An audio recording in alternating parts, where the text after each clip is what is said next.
The Jesus of the Gospels doesn't seem to be criticizing the scribes and Pharisees of his day for legalism. He seems to be criticizing them for manipulating aspects of the law to serve their own interests while neglecting what Jesus sees as the purpose of the law. Hey everybody, I'm Dan McClellan. I'm a scholar of the Bible and religion, and the real ones know the fit for today. Now, in the Gospels, we don't see Jesus coming after legalism.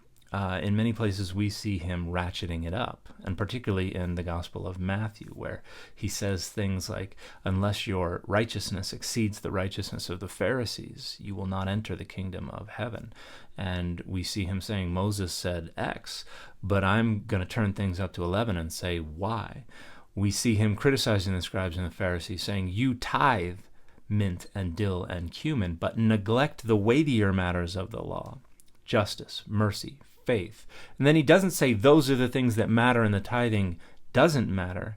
He says you ought to do these without leaving the others undone. So the law is still very important, particularly in the Gospel of Matthew.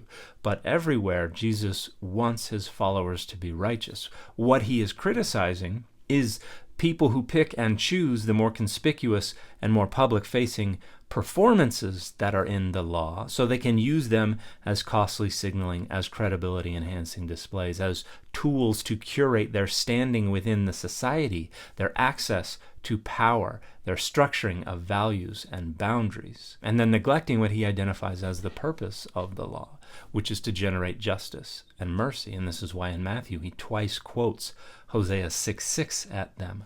I will have mercy and not sacrifice. This is the prophetic critique. It's not saying, give me the mercy, I don't want the sacrifice. It's saying you are only doing sacrifices and neglecting the mercy, and that makes the sacrifices sinful. What God wants is the sacrifices to be done with a merciful and a just heart.